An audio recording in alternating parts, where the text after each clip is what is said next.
tudo bem com vocês? Hoje já estamos no nosso 18º encontro, falando hoje um pouquinho também sobre o creio. Hoje vamos entender um pouquinho mais sobre creio, que Jesus Cristo padeceu sob Pôncio Pilatos. Como sempre, convido você então, para que nós bem possamos celebrar o encontro de hoje, a cantar comigo essa bela canção. Vamos lá?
Cuja letra diz: ninguém te ama como eu, falando um pouquinho desse sofrimento que Jesus passou por cada um de nós para nos libertar do pecado, libertar de todos os perigos e de todos os males. Vamos então pedir a presença da Trindade Santa no nosso encontro, em nossa vida, pedindo que Deus esteja presente no nosso coração. Iniciando o nosso encontro então, em nome do Pai, do Filho e do Espírito Santo. Amém. Vamos rezar então, Pai Nosso, pedindo para que venha nesse mundo cada vez mais o reino de Deus.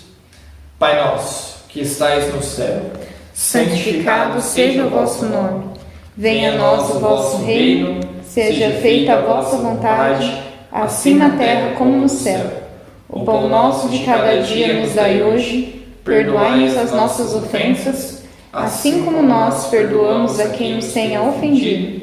E não nos deixeis cair em tentação, mas livrai-nos do mal. Amém. E também uma Ave Maria, pedindo a intercessão de nossa querida Mãe. Ave Maria, cheia de graça, o Senhor é convosco. Bendita sois vós entre as mulheres, e bendito é o fruto do vosso ventre, Jesus. Santa Maria, Mãe de Deus, rogai por nós, pecadores, agora e na hora de nossa morte. Amém. Amém. São Judas Tadeu, rogai por nós. Nossa Senhora Aparecida, rogai por nós. Que maravilha, então, ter cada um de vocês presente aqui com a gente no encontro de hoje, falando um pouquinho sobre creio, sobre o creio, sobre a nossa fé. E de modo especial hoje falando um pouquinho sobre Jesus Cristo, que padeceu sob Pôncio Pilatos. No encontro anterior, vocês se lembram? Nós falamos um pouquinho sobre a transfiguração e também um pouquinho sobre a entrada de Jesus em Jerusalém. Vamos então para a nossa história da semana. Hoje vamos falar sobre um inocente libertado depois de 35 anos. condenado à prisão perpétua, estava na prisão há 35 anos, acusado de raptar e violentar um menino de 9 anos, em 1974. Mas ontem, o norte-americano James Bain pôde sair em liberdade, porque testes de DNA o inocentaram do crime. Foi o detido o que mais passou tempo numa prisão norte-americana e acabou por ser considerado inocente. Ontem, quando saiu da prisão na Flórida, disse à BBC que não está zangado e que a sua fé o ajudou. Foi um longo caminho até ouvir o juiz dizer: Mr. Bain, você é um homem livre. Do lado de fora, falou aos jornalistas: agora vou ver a minha mãe. Ele tinha 19 anos quando foi preso e hoje tem 54. Sempre disse ser inocente, por várias formas. E nessa última vez que compareceu em tribunal, levava vestida uma camiseta preta, onde se lia impresso: não culpado, inocente. Ontem explicou que a sua mãe, Sarah Reed, que tem 77 anos, hospitalizada várias vezes nos últimos anos, nunca desistiu. Sinto-me muito bem por ela. E agora tenho que ir para casa por causa da sua saúde. Ela nunca desistiu e nem eu. Usou pela primeira vez um celular para lhe contar que estava em liberdade. A organização The Innocence Project ajudou a libertá-lo ao defender que fossem feitos testes de DNA e ao promover diversas petições. Era o prisioneiro que estava há mais tempo na prisão dos 246, que até agora já foram libertados porque os testes genéticos os inocentaram, o que pode acontecer muitos anos após o crime, caso as provas sejam devidamente preservadas. E aí, meus caros amigos e amigas, o que mais chamou a atenção nessa história de hoje? Desse rapaz libertado após 35 anos na prisão e ainda foi considerado culpado por 35 anos, né? E depois de todo esse tempo, considerado inocente. O que mais nos chamou a atenção? Né? Talvez o fato dele não estar zangado com tudo isso, e algo muito importante que ele mesmo disse: a sua fé. Ele disse: a minha fé me salvou.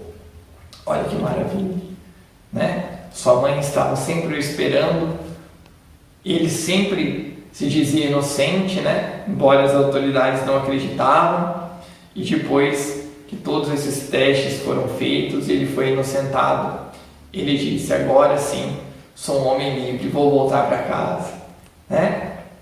E aí, o que mais chamou sua atenção? Se você quiser colocar nos comentários, quiser também compartilhar no grupo da sua catequese, fique à vontade. Agora então, convido você a pegar a sua Bíblia para que juntos possamos fazer a leitura do Evangelho. Vamos lá? Bom, pessoal, nossa leitura de hoje está no Evangelho de João e vamos começar a ler no capítulo 18, o versículo 28, e vamos terminar no versículo 16 do capítulo 19, tá bom? Então, proclamação do Evangelho de Jesus Cristo segundo João. Glória a vós, Senhor. De Caifás levaram Jesus para o palácio do governador. Era cedo e eles não entraram no palácio para não se contaminarem e assim poderem comer a ceia pascal. Então Pilatos saiu ao encontro deles e lhes disse: que acusação vocês trazem contra esse homem? Responderam dizendo: se ele não estivesse agido mal, não o estaríamos entregado a você. Pilatos disse-lhes: são vocês que devem tomá-lo e julgá-lo conforme a lei de vocês. Os judeus lhes disseram: não temos permissão de matar ninguém. Assim se cumpria a palavra que Jesus tinha dito, indicando o tipo de morte com que iria morrer. Então Pilatos entrou de novo no palácio, chamou Jesus e lhe perguntou: tu és o rei dos judeus? Jesus respondeu: você diz isso por si mesmo, ou foram outros que lhe disseram isso a meu respeito? Pilatos falou: por acaso eu sou judeu? O teu povo e os chefes dos sacerdotes te entregaram a mim. O que foi que fizeste? Jesus respondeu: O meu reino não é deste mundo. Se o meu reino fosse deste mundo, os meus servos teriam lutado para eu não ser entregue aos judeus. Mas agora, o meu reino não é daqui. Pilatos disse: Então tu és rei? Jesus respondeu: Você está dizendo, eu sou rei. Para isso eu nasci e vim ao mundo para dar testemunho da verdade. Quem é da verdade, ouve a minha voz. Pilatos lhes disse: O que é a verdade? Ao dizer isso, Pilatos saiu ao encontro dos judeus e lhes disse: Eu não encontro nele nenhuma culpa. Não existe um costume entre vocês que eu lhe solte alguém na época da Páscoa? Vocês querem que eu lhe solte o rei dos judeus? Então eles gritaram de novo: Ele não, solte Barrabás. Ora, Barrabás era um bandido. Então Pilatos tomou Jesus e o mandou flagelar. Os soldados traçaram uma corda de espinhos e puseram na sua cabeça. Colocaram nele um manto vermelho. Iam ao seu encontro e diziam: Salve, rei dos judeus! E lhe davam bofetadas. Pilatos saiu de novo e disse: Vejam, eu estou trazendo para fora, a fim de que vocês saibam que não encontro nele culpa nenhuma.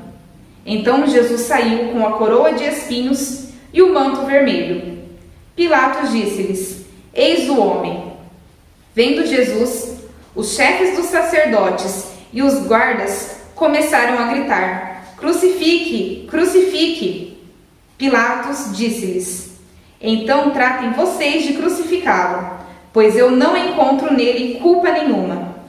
Os judeus responderam: Nós temos uma lei, e segundo a lei, ele deve morrer, porque se fez filho de Deus. Quando ouviu essas palavras, Pilatos ficou com mais medo ainda. Entrou outra vez no palácio e perguntou a Jesus: De onde és tu? Jesus, porém, não lhe deu resposta. Então Pilatos lhe disse: Não falas comigo? Não sabes que tenho autoridade de te soltar e autoridade para te crucificar? Jesus lhe respondeu: Você não teria nenhuma autoridade sobre mim se ela não lhe tivesse sido dada do alto. Por isso, quem me entregou a você tem pecado maior. Por causa disso, Pilatos procurava soltar Jesus, mas os judeus gritaram: Se o soltar, você não é amigo de César. Todo aquele que se diz rei se opõe a César.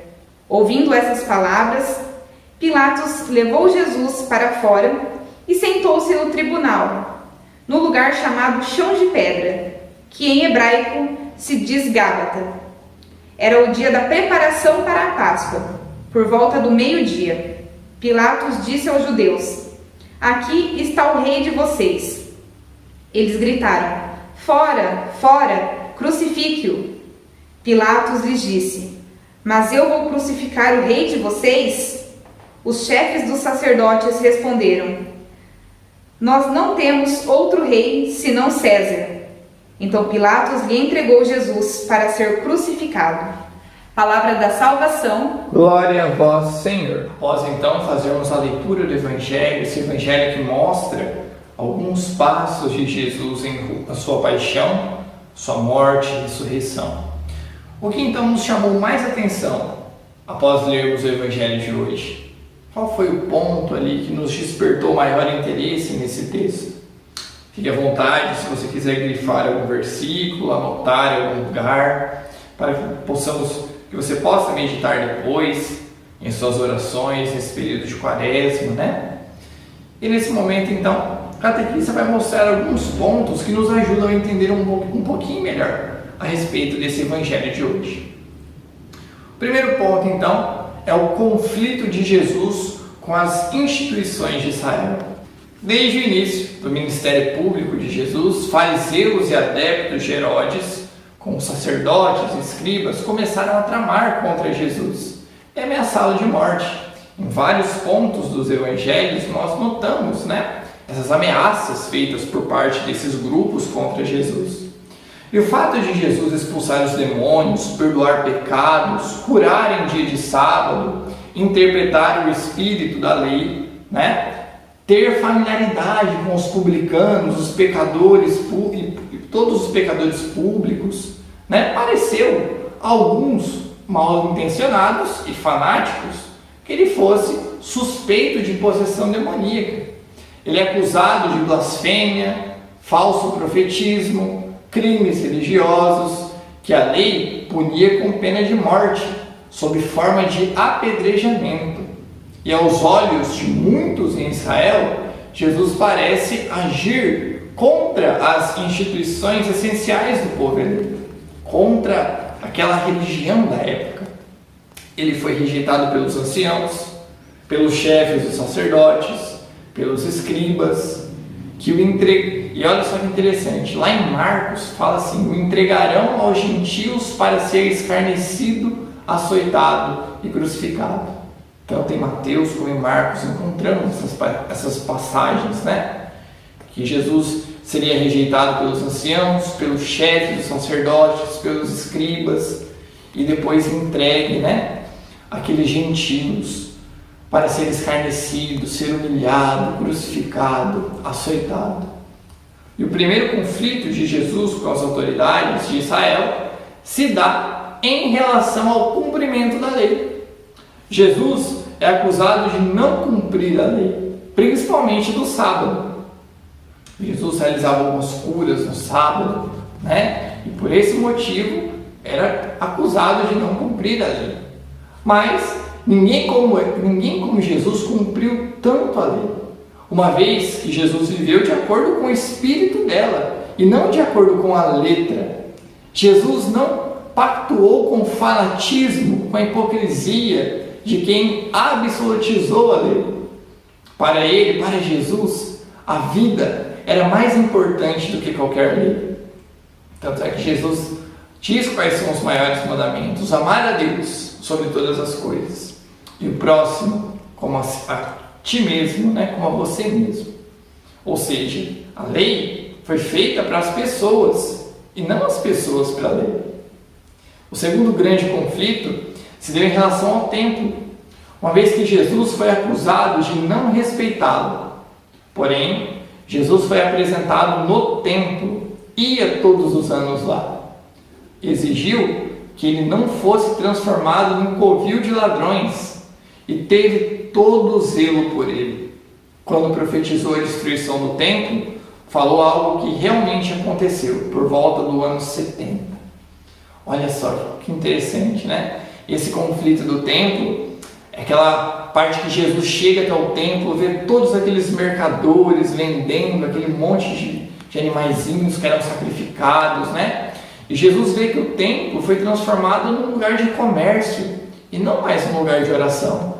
Então Jesus até monta um chicote, derruba as mesas do templo e diz: a casa do meu pai é uma casa de oração e não uma casa de comércio. Jesus também diz: destruir esse templo e em 3 dias eu o reconstruirei. E muitos pensavam: mas esse templo aqui demorou 46 anos para ser pronto, como que você vai derrubar e construir em 3 dias? Mas Jesus falava também do templo do seu corpo. Olha que interessante. Jesus que foi açoitado, crucificado, morto e depois de 3 dias ressuscitou. Olha que interessante. O verdadeiro templo de Deus é Jesus. É nele que nos encontramos com Deus. Pelo batismo, todos nós nos tornamos também templos de Deus, morada do Espírito Santo. Por isso que nós dizemos que nosso corpo é templo do Espírito Santo. E o terceiro e último conflito se dá por causa da fé de Israel, no Deus único. Jesus realizou atos como o perdão dos pecados, que o manifestaram como Deus Salvador. E alguns judeus, não reconhecendo o Deus feito homem, vendo nele um homem que se faz Deus, julgaram-no blasfêmio. E a blasfêmia era punida com a morte, pena de morte. Porém, Jesus não se fez Deus. ele é Deus e pode perdoar pecados. Como o país de Jesus estava sob o domínio romano, as autoridades de Israel não podiam condenar ninguém à morte. Só o Império Romano poderia dar essa autorização para matar Jesus. Porém, o argumento para matá-lo era religioso, da religião judaica. Ou seja, ele era um homem que se fazia Deus, uma blasfêmia, que deveria ser punida com a morte. E diante da recusa de Pilatos, que representava o Império Romano, em condenar Jesus à morte, pelo argumento religioso, as autoridades judaicas criaram um argumento político. Olha só, agora, de que Jesus era um rebelde, que estava instigando o povo contra César, que era o imperador da época, que mandava em todo o Império Romano. Aí Pilatos ficou acuado, ficou com o pé atrás, lavou as mãos e condenou um inocente, condenou Jesus à morte. Um certo dia, no tribunal, alguém levou um jovem galileu. Ninguém sabia qual foi o mal, o crime que ele fez, quais foram seus pecados. Seu jeito honesto de denunciar mexeu na posição de alguns privilegiados. E o seu nome era Jesus de Nazaré. Esse é um trecho bonito de uma música do Padre Zezinho, que se chama Um Certo Galileu. Se você nunca escutou, fica o convite. Essa música é tão bonita, que conta tão bem a história de Jesus. Que maravilha, então, meus amigos, no encontro de hoje, aprendemos um pouquinho mais sobre esse episódio da Paixão de Cristo, Esse episódio do começo ali da paixão, onde Jesus é condenado. Que nós possamos, então, durante essa semana, meditar sobre essa passagem da vida de Jesus, dessa condenação, e também olharmos para nossas vidas, Será que nós também condenamos algumas pessoas por seus pecados? Será que nós agimos como juízes na vida das outras pessoas? Ou será que nós agimos como Jesus, com amor, distribuindo perdão? Como será que anda a nossa vida? E é nesse clima, então, de oração, de penitência, de jejum, de caridade, que vamos, então, nesse momento, abaixar um pouquinho as nossas cabeças, fechar os nossos olhos para essa oração final. O catequista, então, vai dizer algumas palavras agora. Se você quiser repetir baixinho, pode repetir, para que nós possamos, então, finalizar o nosso encontro. Também, se você quiser acompanhar olhando aqui na tela, vai aparecer também. Sinta-se à vontade. Agora, então, vamos nos preparar para essa bênção que vem de Deus. Que Deus derrame as suas graças sobre nós, sobre nossos corações, nos dê forças para servirmos a seu reino. Então, olhai, Senhor Jesus, os vossos servos e servas, que obedecem ao vosso santo nome, e inclinam a cabeça nesse momento diante de vós. Ajudai-nos a praticar todo o bem, e inflamai seus corações, para que, lembrando-se de vossas ações e mandamentos, se apressem com alegria em vos servir em tudo. Por Cristo nosso Senhor. Amém.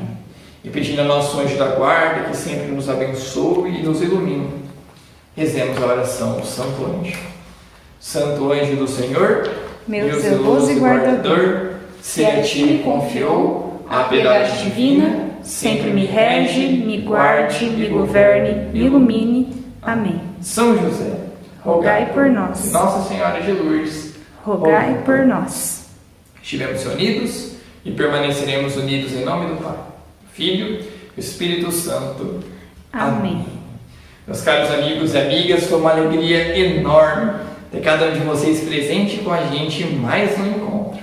Que Deus abençoe cada um de vocês, suas famílias, suas vidas. Se Deus quiser, semana que vem estaremos de novo aqui para mais um encontro. Até lá, que Deus abençoe.